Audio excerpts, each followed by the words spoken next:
Good morning, Jamaica.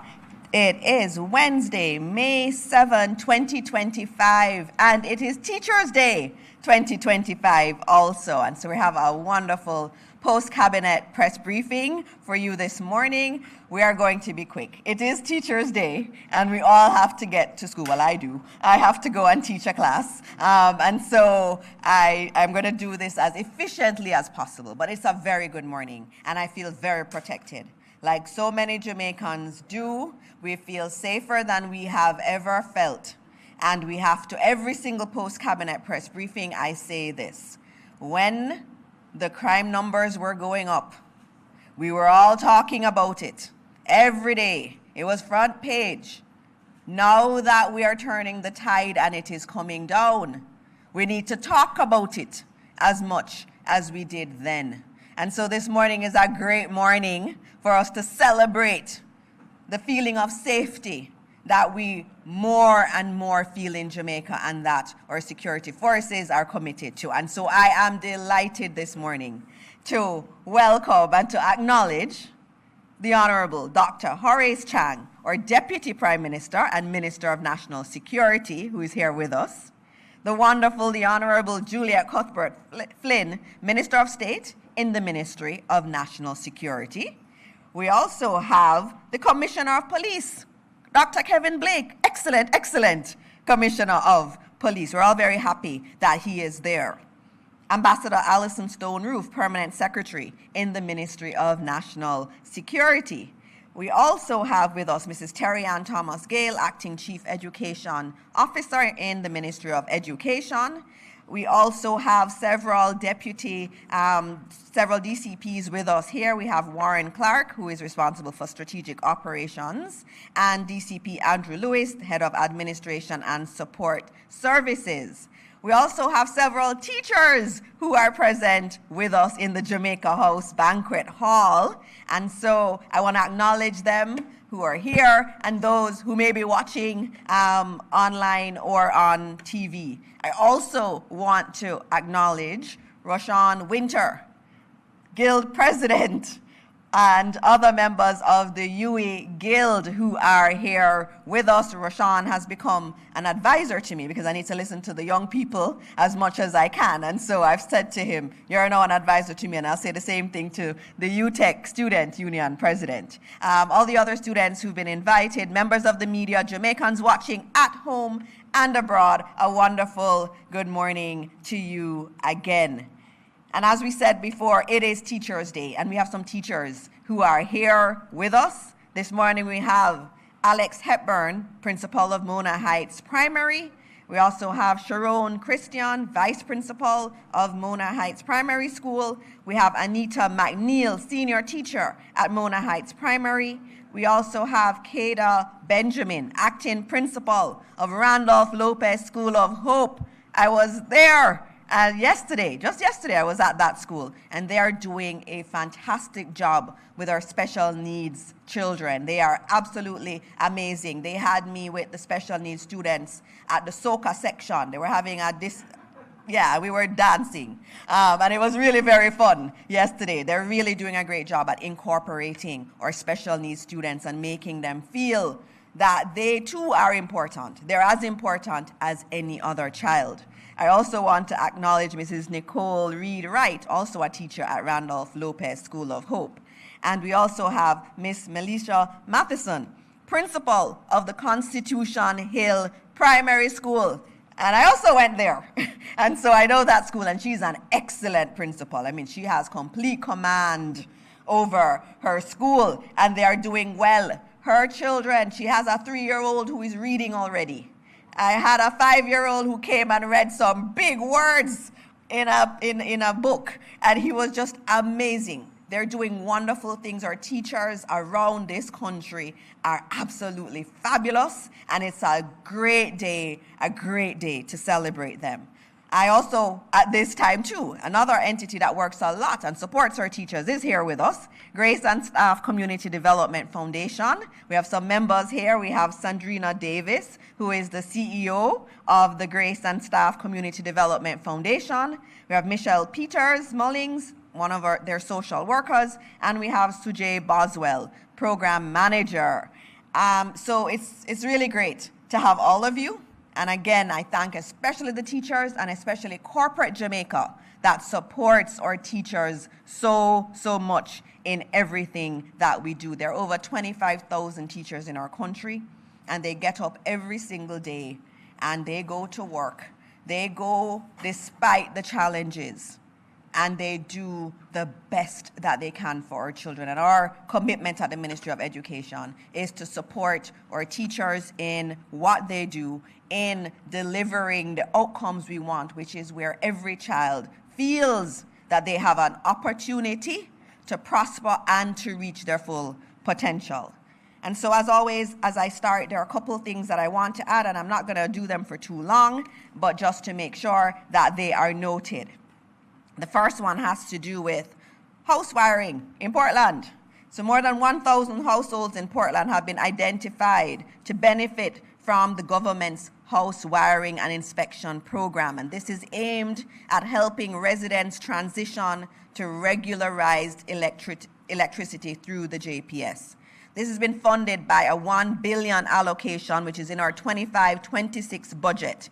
And this initiative targets 20,000 new JPS customers by covering the cost of house wiring and inspection. And we're implementing this through the Jamaica Social Investment Fund.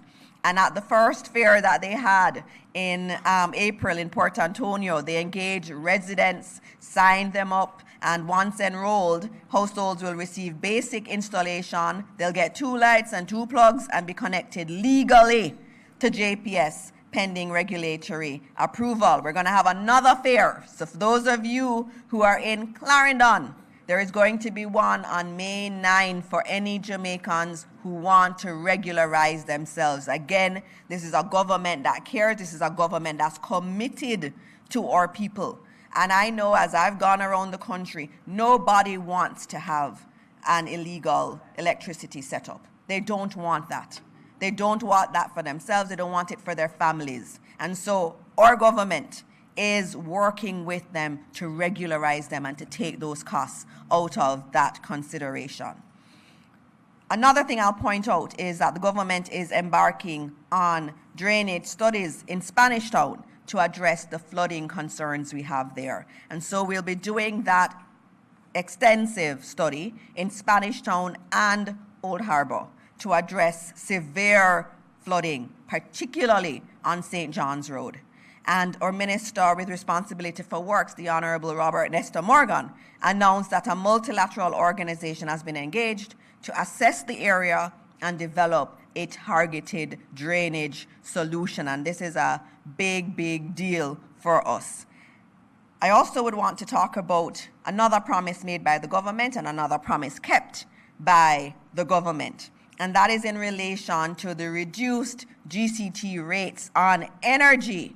And so the changes to the GCT on energy charges, which were recently announced by the government of Jamaica, are now in effect. They came into effect on the 1st of May. So after this cycle of your electricity bill, you will see a difference on it. So a reduced GCT rate of 7% will now be applied to the energy charges of both postpaid and prepaid residential customers of JPS.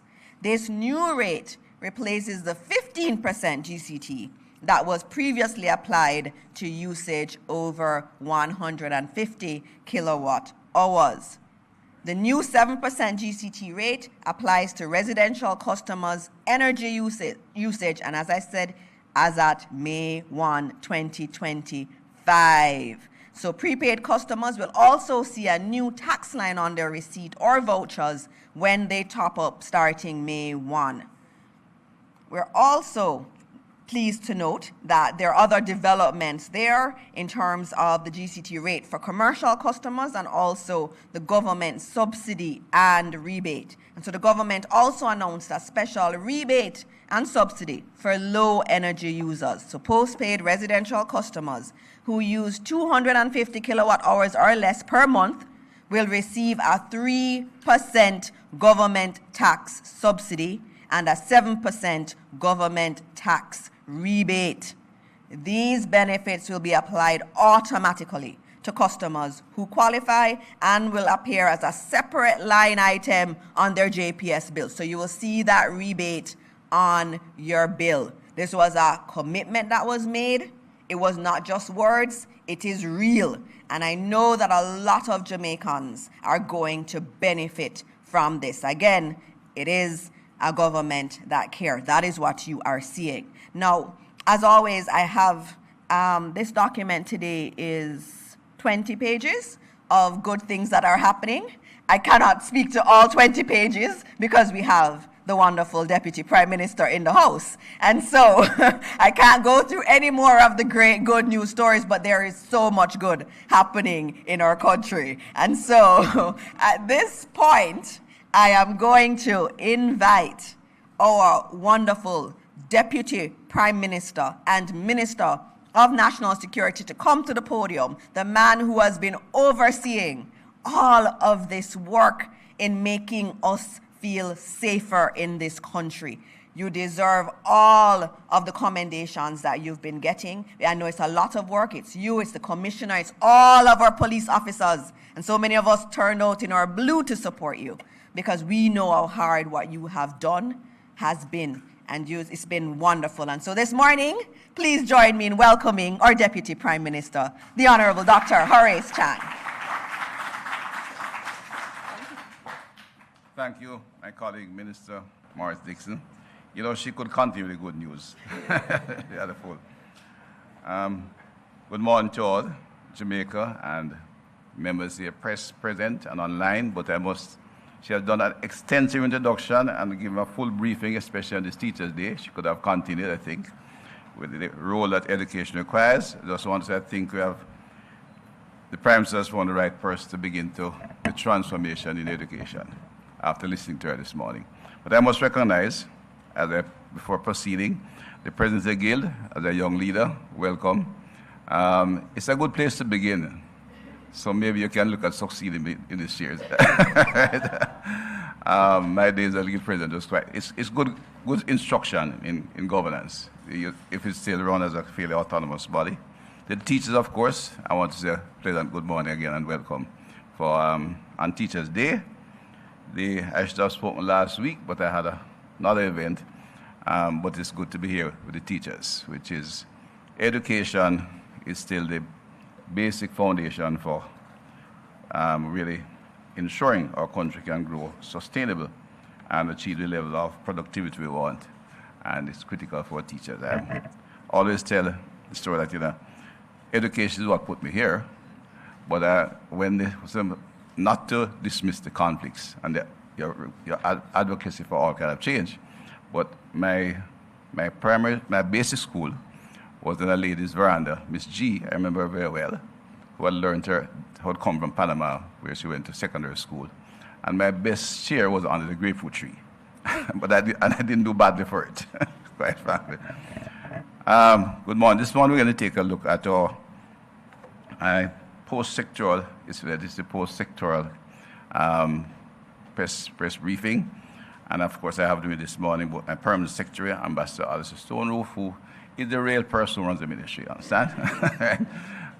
Commissioner Dr. Kevin Blake and his team members, Deputy Commissioner Warren Clark and Deputy Commissioner Andre Lewis. And the end of the protocol, but not the order, is of course my Minister of State, Honorable Juliet Cuthbert Flynn. I understand Minister is an Olympian. And maybe why she was able to work with me in this ministry, which has, you require Olympian effort to keep the thing going and keep it on the right track. And just for your information, she handles that side of the ministry, which I did not speak much on this time, which is the crime prevention side, which is critical. Her experience in sports and her life will a good guide to as we intervene in those areas. But on this occasion, we had focused pretty heavily on the security element, and this idea just want to interrogate further some of the issues raised during the sectoral debate on Tuesday, April 29. I want to repeat, not in a critical way, but in a positive way, that From the very beginning, this administration laid out a very clear and strategic plan to secure Jamaica. So we know how we got here and why we are here.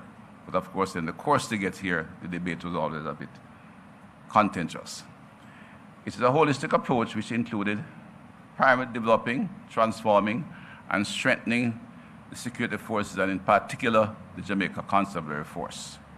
The goal is to equip our police with the tools, the training, and resources needed to deal effectively with the criminal gangs and actors at play in Jamaica. They're quite smart, they're well-resourced, and they are relentless in their efforts. In those early stages, we made it clear we would implement strong legislative measures to save lives and stabilize the situation while steadily building up the capacity of our security forces. It was and still is a common sense approach. But building out an effective security force is not something we do overnight. I won't say who, but I recall one person who was a bit cynical said to me that, to make a policeman, they just have to go to the commissioner and swear and some document, and that's what we create. They become DCs, and you can, we have, on election day, we have, 6,000 of them across the island. So I made the fun remark and said, well, if that's that easy, all I have to do is make those people permanent. Now everybody knows what a one-day policeman is. It was really an unfortunate comment because building out an efficient and quality police force, entire security force, requires training, recruitment of the right personnel, and in fact ensuring that the conditions of work are in keeping with the job that they face, which is a tough one.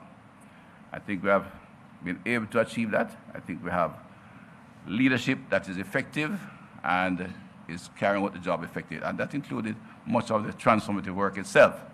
All the government could do was do the policy, and it was up to the commissioner and the deputy commissioners. At that point, Dr. Blake was one of the deputy commissioners who in fact headed up a critical portfolio of logistics and planning.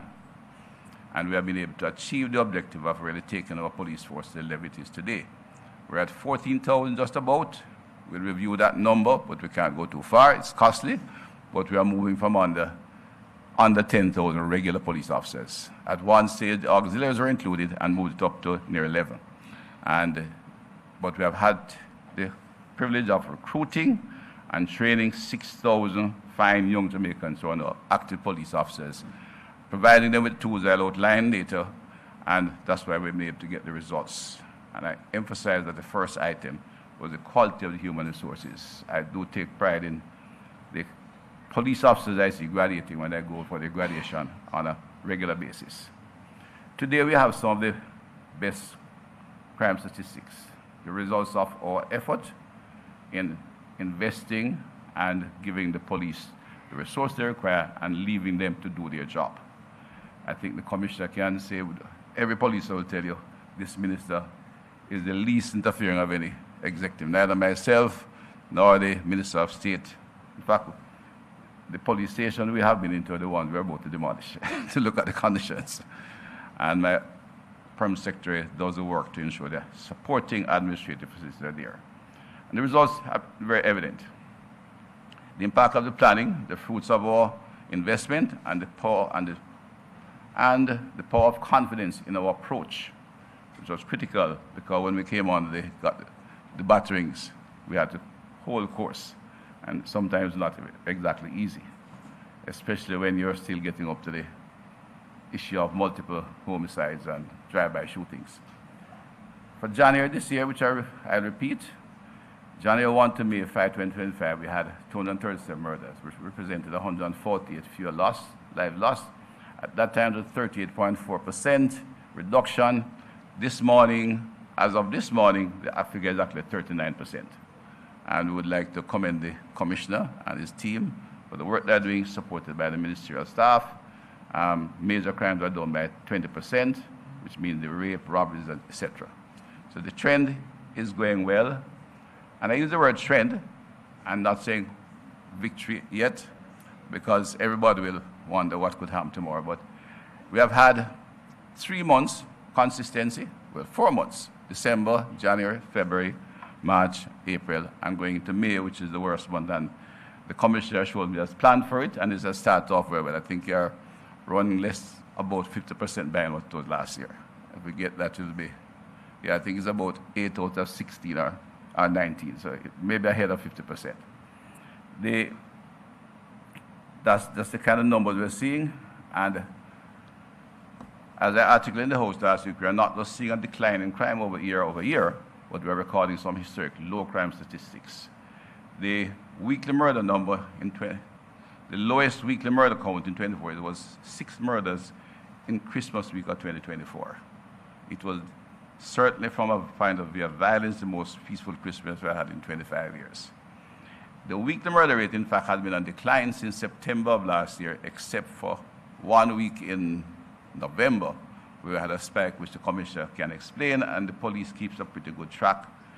And what impresses me as the layperson, the minister at the top, is that whenever anything goes wrong, I get a rational explanation. And as feeling that the police understands, they know what is happening, and they respond appropriately, so you don't get a prolonged spike. And as long as there are criminals out there with guns and with the intent to murder and the resources to do fast cars and money, there will be incidents that break the ice. But what I can say, at this point, although I said we are, call it 6 months into a good time, it's a good time, then it's a long time, but I'm confident that this police force will respond, and they respond with the support from the other agencies where they have been getting the cooperation that is required. The lowest murder numbers, of course, for a month, has been in this year. It went to 48 in February, which was the lowest in 25 years, and last month we went to 44, which was the lowest in a very long time. Lowest quarterly murder rate, of course, 187 murders in Q1 of 2025, 187 murders. I wouldn't compare that with other figures. That's a number I had in the parish in my constituency in 1 year, not a parish, in the part of 3/4 of Montego Bay. Most consecutive weeks, as I referred to before, of murders, and you have had a run recently of below 15, where we take the long break reduction murder rates. I think we have had a run of 8 weeks of homicide below 15, which is a remarkable number. Still high, still not desirable, but when you're coming from where I used to get 21 a weekend, you have a different atmosphere in the place. And I mean 21 a weekend in a constituency, not in the island. Most weeks in the quarter with murder below 20 in 25 years, and the lowest quarterly major crime in 25 years, 898 cases. And major crime is the one that instills a level of insecurity and fear. It is the grabbing of the person, hurting somebody on the roadway, breaking the house, cars, murder, but aggravated assault, break-in and robbery, especially with aggravation across the island. All those are going down because I think the police is present and they respond effectively. I'll just quickly run through some of the things that we think have been noted and remind the public of them today. Since 2018, I said we have recruited enough police officers not only to replace those that are retiring or leaving for many reasons, but to increase our numbers to the establishment levels of 14,094. In doing it, we had to expand our training facility. During COVID, we acquired Tranquility Bay in St. Elizabeth. Later on, we took over Camp Verley in St. Catherine and repaired Hammond Barracks, and as well as improved Twickenham Park, which we are designing to become one of the finest law enforcement training facility in the region, and ensure it has quality recognition from both NCVET for vocational work and the University Council for tertiary education. So we are operating at almost full establishment, and we're reviewing our work. One of the outcomes of that is that institutions and communities that did not want to see the police at a certain point in time are now calling on the police for support and help. And we're seeing to what extent we can extend ourselves while we continue to do the community work that is required. In the process of recruitment and training, to ensure that there was effective interface with the public, comprehensive leadership training and supervisor development programs were introduced and also became a basis for promotion, which is a critical issue in the police force. The Commissioner has promoted some 1,000 plus officers, policemen, since January, well, later until February, really, March, including officers as well as corporals, sergeants, and others. And this is crucial, not only for the motivation, moral of the force, but for the quality supervision in the communities. When you have a patrol on the road, there should be an officer, there should be a police with at least a stripe there, a corporal out there. I remember going out with the then commissioner to a particularly difficult community, and it reflected, unfortunately, the unfortunate condition that they had at the time. The car was broken down, had no air conditioning, and it was in a place, part of Kingston called Nanspen. Most of the area will not know Nanspen, because an area that you would not venture to go into unless you have particular reason to go there. The roads are unpaved, and it's all zinc fence. And there were 3 police officers there. One was suffering from asthma, which was a place he shouldn't be really. And all were young police officers in the middle of a crossroads, which was surrounded by a zinc fence. It is supposed to have a proactive activity, but I think it exposed the police officers to more risk than the proactive solution for the community, because the conditions were just impossible to perform. There should have been somebody with a level of responsibility there, beside better working conditions and a vehicle that could function effectively. The Police Training College expanded and modernized the curricula, equipping the officers with the advanced investigative techniques, intelligence analysis, capabilities, specialized operational skills, and importantly, how to interact with law-abiding citizens. Essentially, with this, human rights and citizen rights is a part of the training program there. We're not perfect, but we are getting much better, and we'll get there. The emphasis placed, therefore, on delivery of quality service to the public. And that will come up in other activities as we go along, and I'll try to get to the end of it quickly. Among the other activities, besides providing increasing the human resource in terms of training, recruiting, and providing, we had to provide the ecosystem in which they could function. Technology has become a critical part of what we're doing in the Jamaica Conservative Force. In the modern world, any institution must be efficient, and it's going to come into education. We have about AI and whiteboards instead of blackboards, and of course tablets instead of exercise books. I still recall being taught to write for the teachers who are here. Even beyond your time, I used to write on the double-line book, so you could write clearly. Police officers had to learn that. And it worked well for them because we are now converting the old books, and you can read the writing even 10 years ago. But that was then. We are looking at fully digitizing the police force, business processes in all areas, and we are maybe the most advanced as a large institution in the government of Jamaica. We have a strategic master plan to expand the entire system.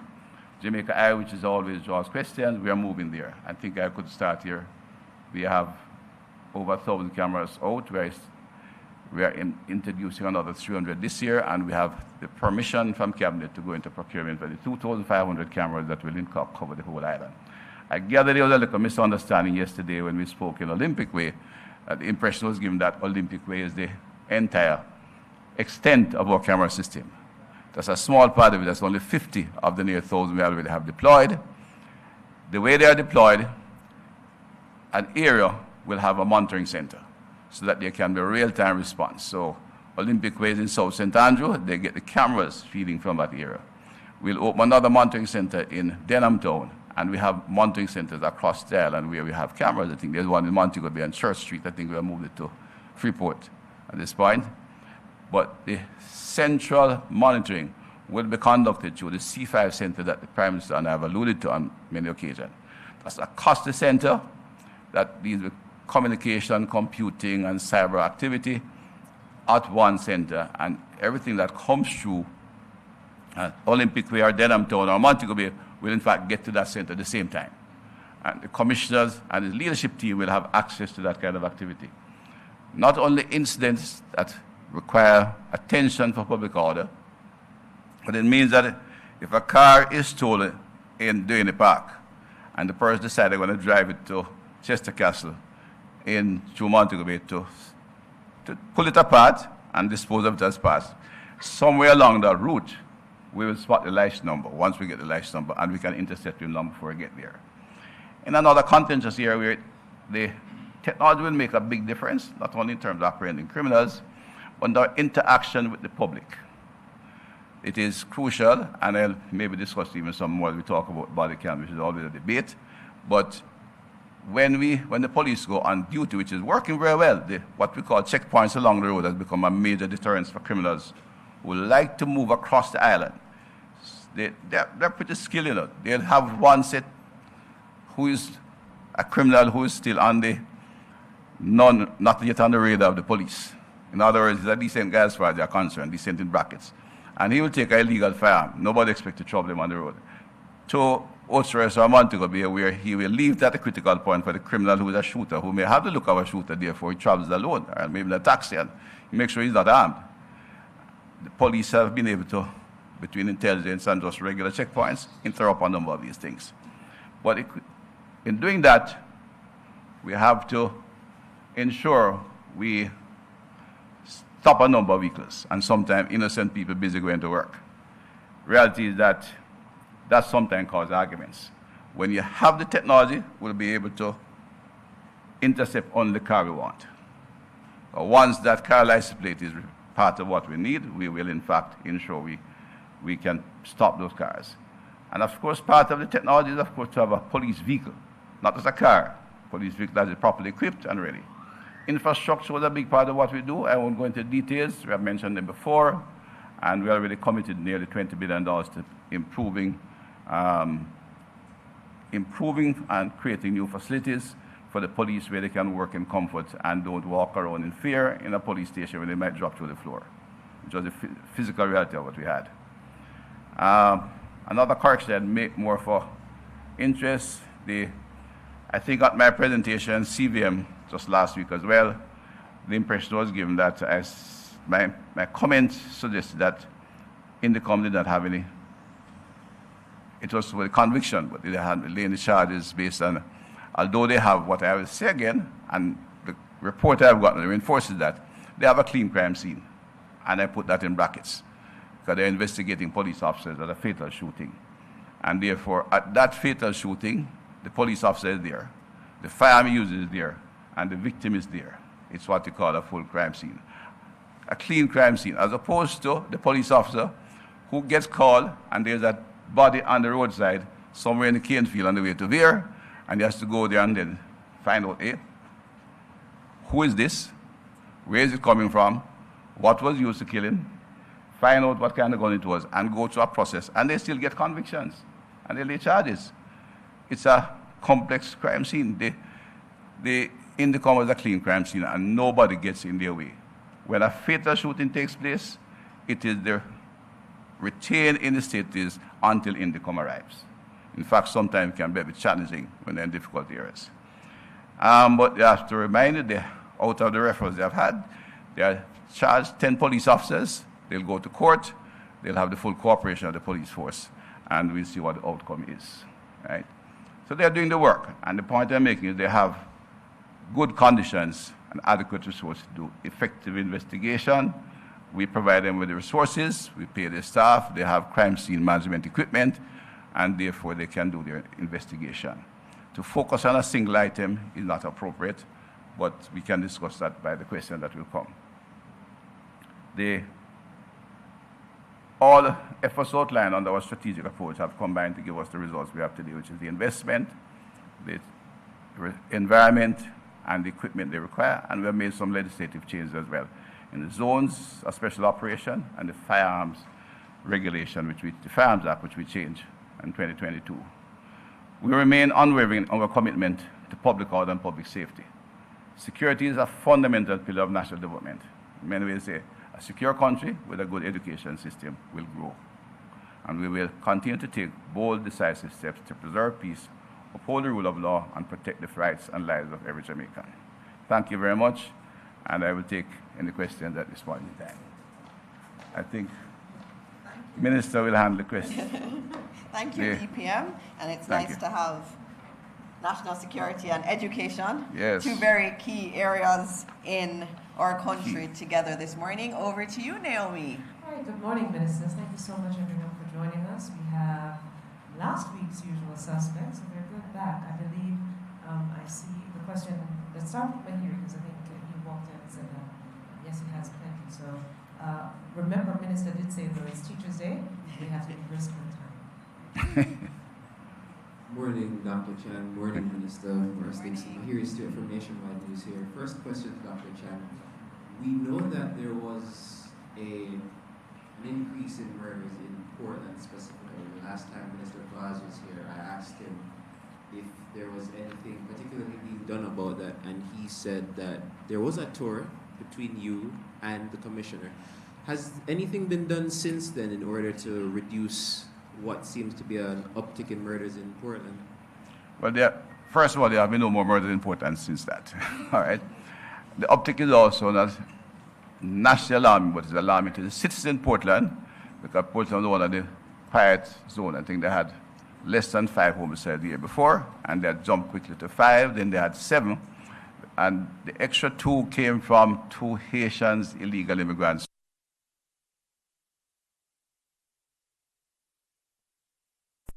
In Portland, because it's the principal point of entry for illegal immigrants. But we have been, with the help of the MAP Brigade, that is the Coast Guard of the JDF, we have been able to manage that situation fairly effectively. Otherwise, we still have a significant number in Portland, and they continue to be, sometimes be a problem. My visit is not the part of the work to prevent homicides. My visit was there to reassure the citizens we are taking action. Much work was put into Portland. Some visible, some not so visible, for good reason. And I think we, at this point, have good control of the situation. But where guns are flowing and men have the will to kill, we have to keep the pressure on them, and that's what we're doing.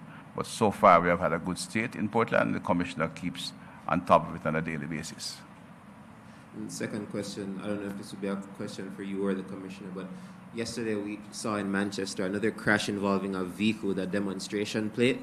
And the policeman on the scene told us that police are still not able to track down vehicles that have those kind of plates. And it was a concern that Minister Vaz also brought up recently. No, the security team, National Security Council, examined the problem. It has wide implications, and it is one that is used to not only commit crimes, but in fact to a source of money laundering in the country. And in collaboration with the Ministry of Finance, Ministry of Transport, and the investigative skill about the police and MOCA, we are looking at a way to resolve the matter, and it will be resolved pretty soon. Okay? Laverne, your time. And then we have some questions from the students as well. Morning, everyone. Yeah. I have 2 questions. One for you, Minister, and I wanted to put one to the Commissioner of Police. The question for you, Minister, the unexplained wealth order, that is completely off the table now? Or No, is it still? we have explained this over and over, and it's one that said, like I said, there, when we do planning and articulate our plans, nobody listens, unfortunately. Sometimes they were, like yourself, a professional journalist. You know the problem with the unexplained wealth order. We have laws that allow us to seize and forfeit goods, and we have billions of dollars of forfeited goods. But to do so, we have to identify the predicate offense. We are not able to take wealth that are without identifying a predicate offense, because in the change in the amendment to the Constitution, which had widespread and laudable support, I am not a lawyer, so I was not laudable in the details. The lawyers removed from the Constitution of Jamaica reverse burden proof, which is what is used by the UK government, which is offered to investigate individuals who cannot explain their wealth. We cannot investigate anybody's wealth without an evidence that there is a predicate criminal offense. That's the reality. To do so, the last time I spoke to one of the chief advocates, who is a lawyer and a good friend, and I explained the details to him, he indicated that to do so, we'd have to amend the legislation, because we have amended the POCA several times, and it is still very effective. I said we have billions of dollars worth of real estate and money that we have used because we get the predicate offense. To do so without evidence of criminal activity, we'll have to set up and use only intelligence. And we put that in brackets. We'll have to then organize a quasi-judicial system. His suggestion as a senior lawyer was that we get a Supreme Court judge to be like a mediator commissioner. By the time we get that quality intelligence, we have evidence. That's just a fact. Now, if we go on, we'll have to amend the Constitution again, and that's always proved controversial, but it was removed. And thus, you have to write it in your reports. The reverse burden proof is the level which was in the Constitution, is what could be used easily to investigate anybody who turns up with wealth that they cannot explain, and charge them and forfeit it. Under our current Constitution, his right to privacy is protected in that area. Now, to set up a system to do so, we have examined it, but setting up legislation to investigate and restrict an individual without evidence that the courts accept is an extremely difficult process in Jamaica constitutional law.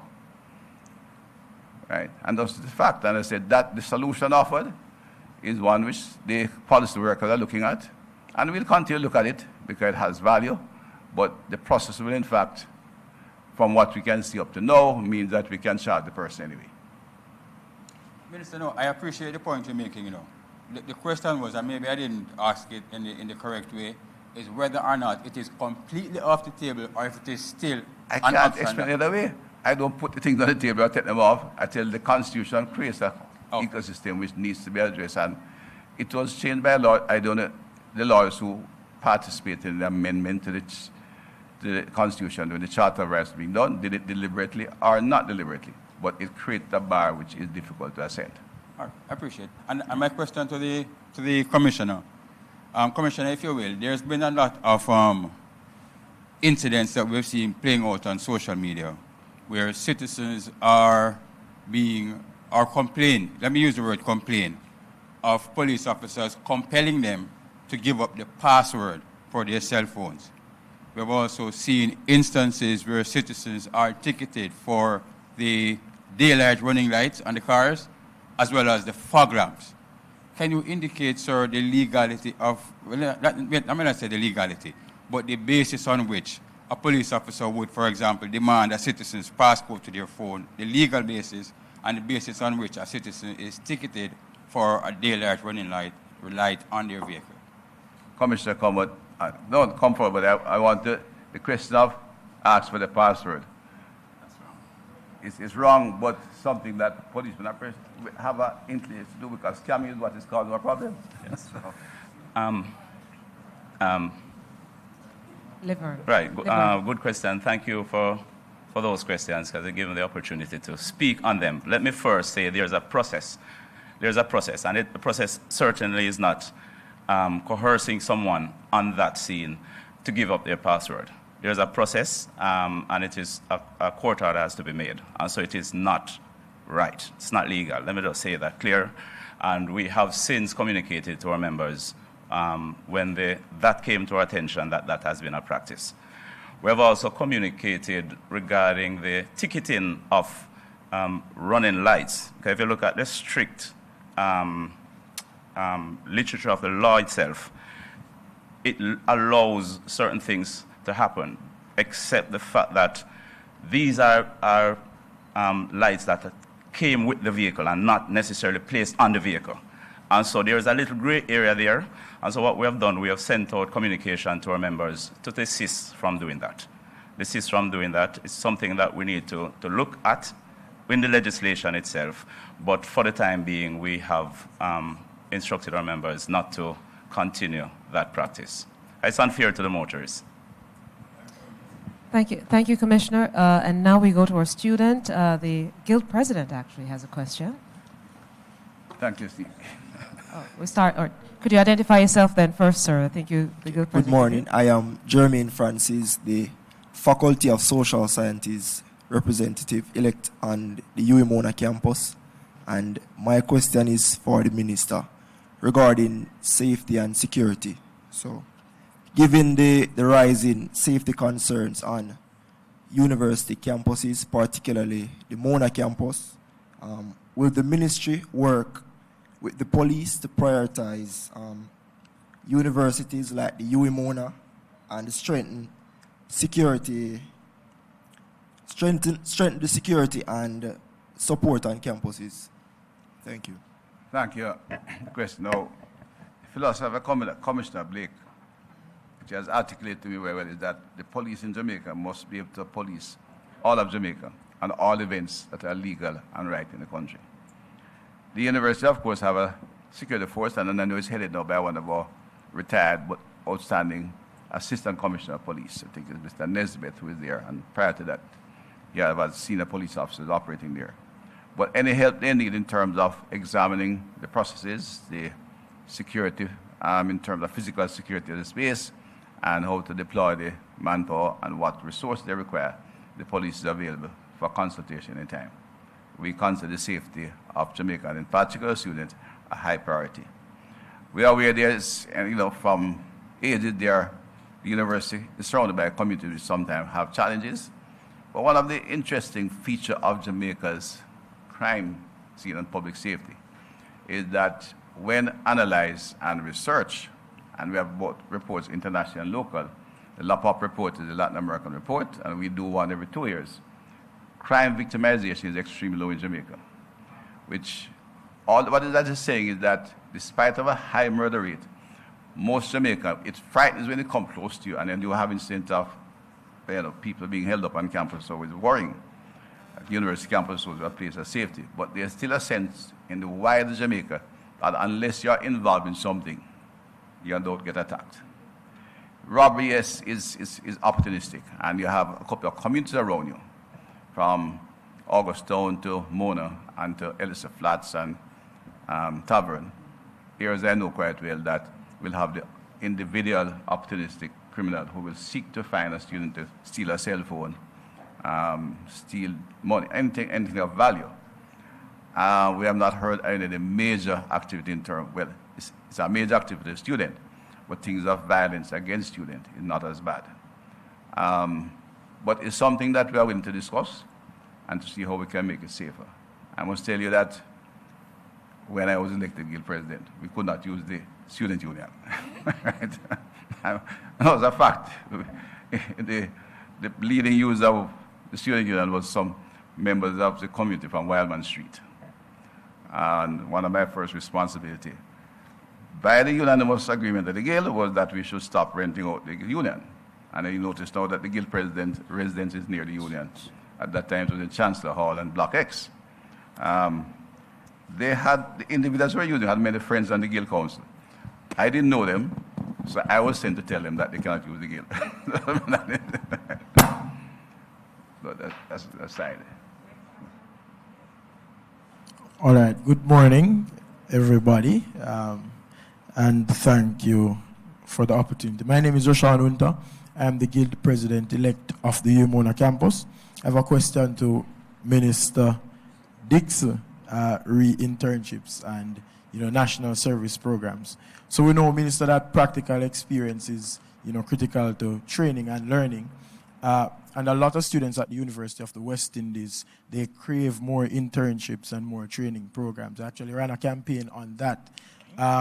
We know that the current status quo, while it offers a lot, there is need for some improvement. So I'm asking if from the ministry's point of view, there's any hope or any plans to expand these programs and possibly to work more closely with the student government at UWI. Thank you. All right. Thank you very much for that question. And you are correct. Internships are critical. And I know when I was at UWI, I had to work. I worked at then Cable and Wireless. I answered phones. I did 115. Remember 115? That was repair service. So I used to answer the phone and get people cursing me every day about their phones. And that's one of the reasons why when someone is cursing me or upset with me, I'm very calm. Because I learned that at a call center when I was at UWI. And so those internships are really important, not just in terms of giving you some added money to help you to get through university, but it also instills important values in terms of work and other areas of discipline that you need. And so it is very important that we do that. And I'm glad that you ran on that kind of a campaign. We have a number of internships, more like summer work, across the government that we are rolling out. So we're going to have through HEART, we're going to be having through the Ministry of Tourism, we're also going to have the Ministry of Labor doing their big summer program. So those are summer camps. But in terms of internships, where we have big partnerships with corporate Jamaica, that is something that we do have to work on. And given that you have said this is your priority, I can also work with you because it is a priority for me. I see the importance of it. And I'd love for you and the Guild to work with me so that we can work through something to make this more of a reality for our students, because it is very important for their learning outcomes. This is why he'll make a great advisor, Minister. He will be. All right. So we are at 9:50. Right. So, yeah, 9:52. So let's squeeze one last in, and then we'll wrap up. And Laverne will have the last question then. Thanks.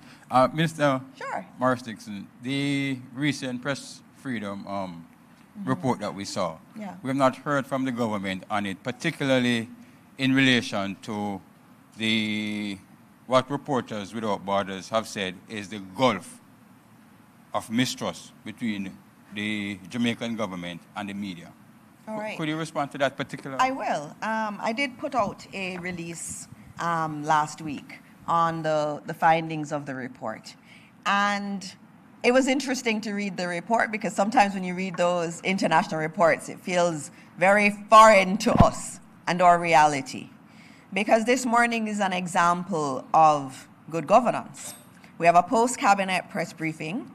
We bring our Deputy Prime Minister, we bring our Commissioner of Police, we bring our Minister of State in National Security, we bring other leaders here. And every post-cabinet press briefing, we bring our ministers of government. And we invite the media. And any question can be asked. No question is off limits. And so this is really us saying, as government, that we're open to scrutiny. We're open to questions. And I see all the people who are here with us this morning. Many of you have never been to a post-cabinet press briefing. Many of you probably don't even know that we do this on a weekly basis after cabinet, just to answer any questions that the media has. So I think it's quite unfortunate, but obviously it does indicate that we have to do more work. And I think there's always room for us to do more and continue doing more. And so it's really important through the Press Association of Jamaica and also through the Media Association of Jamaica that we have a lot more dialogue. Let's look at how we can do more. So in a morning like this, we open it up to the media, and we have 2 media houses that come. Some mornings we get 3, sometimes we get 4. But then we will see reports, we can't get through to the ministers or so on. But this is an opportunity for you to get your questions answered.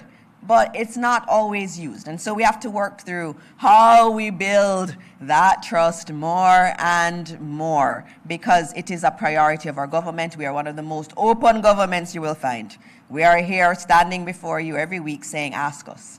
Ask us whatever you want, and we will give you an answer. No question is ever off limits.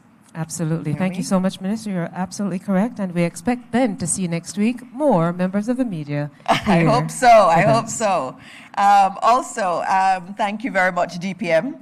That was a very good presentation, and thank you to all our members of the security forces. Commissioner, please tell them that we support them, we see what they're doing. One of the nice things is I get to go around Jamaica because I'm visiting schools, and a lot of times the security forces, the officers will come to the school, and they will be so proud to tell me what their numbers are.